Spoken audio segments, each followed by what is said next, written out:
Foi uma viagem. Fazer aquele logotipo humano foi uma viagem. Gosto de fazer coisas únicas, gosto de fazer coisas diferentes. Who dares wins.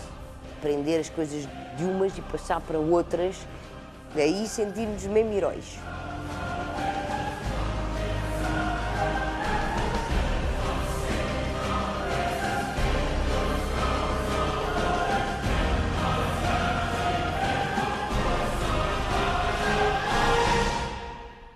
O que é que o logótipo humano tem em comum com a famosa publicidade de Mário Jardel a um refrigerante e com as entrevistas que os jogadores de futebol e os treinadores dão minutos depois de cada jogo e ainda com as placas eletrónicas usadas pelo quarto árbitro e que indicam o tempo de desconto de cada jogo?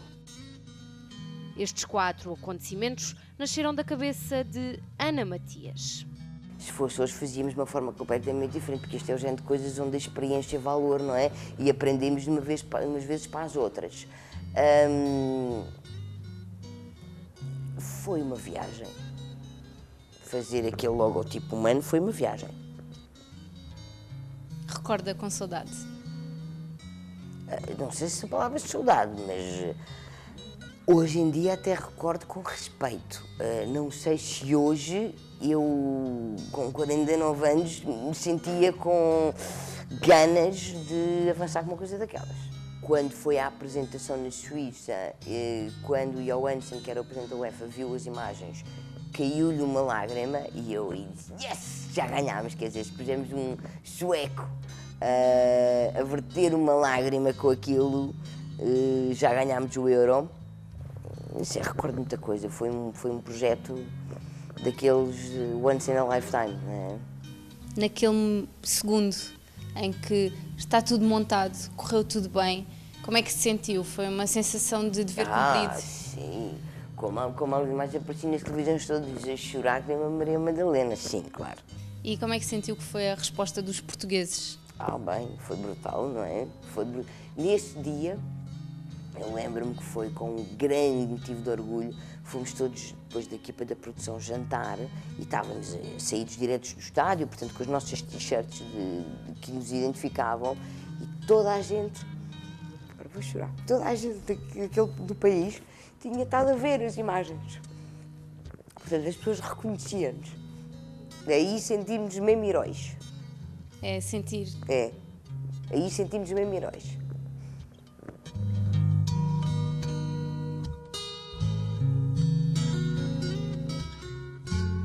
Obviamente tenho um gozo enorme com a campanha do Porque Será do Guaraná, do Mário Jardel, porque essa foi jornada a jornada, ou seja, essa obrigou a todo um trabalho criativo, todas as semanas, com o Mário Jardel, que cometeu a gafe, se quisermos, de marcar golos em todas as jornadas, portanto todas as semanas tínhamos uma camisola diferente e todas as semanas trabalhar com ele a lógica desta camisola, o que é que iríamos dizer, porquê, como, portanto foi de facto um trabalho com bastante gosto.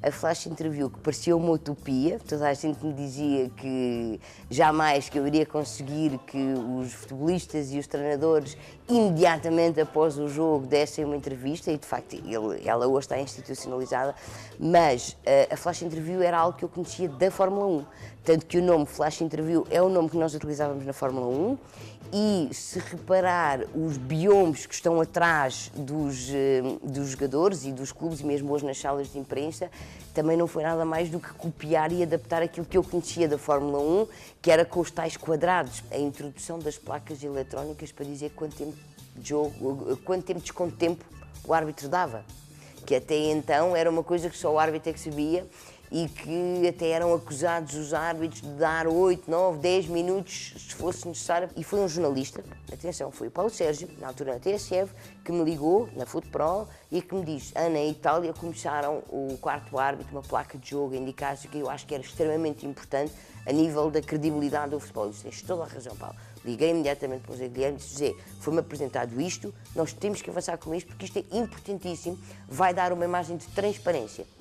E isso obrigou a uma despesa, comprar os painéis eletrónicos, quer dizer, obrigou toda uma alteração, mas foi feito, foi aprovado imediatamente.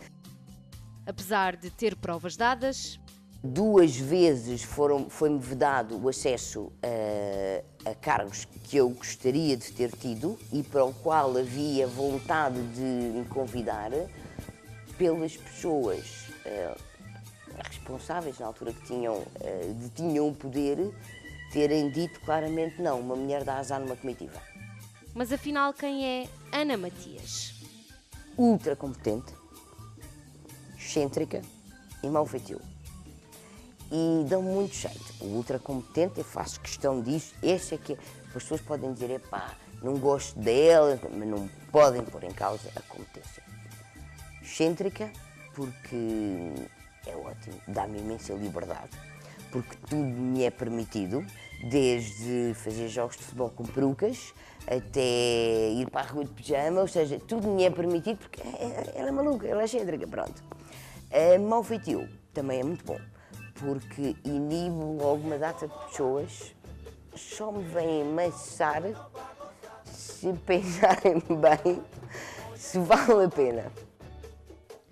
Nascida a 25 de janeiro de 1963 em São Miguel, nos Açores, e pós-graduada em Marketing Desportivo pela Universidade de Nova Iorque, Ana Matias é assim, simples, decidida e arrojada.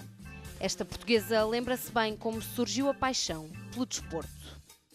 Comecei a fazer ações de marketing desportivo em 1986. 85, motas é a minha grande paixão. Ainda hoje não tenho carta de condução de carros, não sei conduzir carros.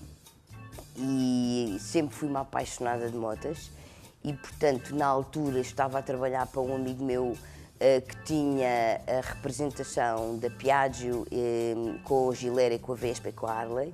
Havia necessidade de promovermos determinados modelos das motas e a forma que eu encontrei na altura de promoção foi de organizar uma competição desportiva, ou seja, a única forma que eu tinha de mostrar que aquela moto era verdadeiramente superior às outras e para justificar a questão do preço, porque também era consideravelmente superior às outras, era através da competição. Como não existia em Portugal provas para aquela moto competir, então eu disse, ok, então eu vou organizar estas provas para a moto poder brilhar e, portanto, começou nessa altura com motas. É um mundo complicado esse do desporto.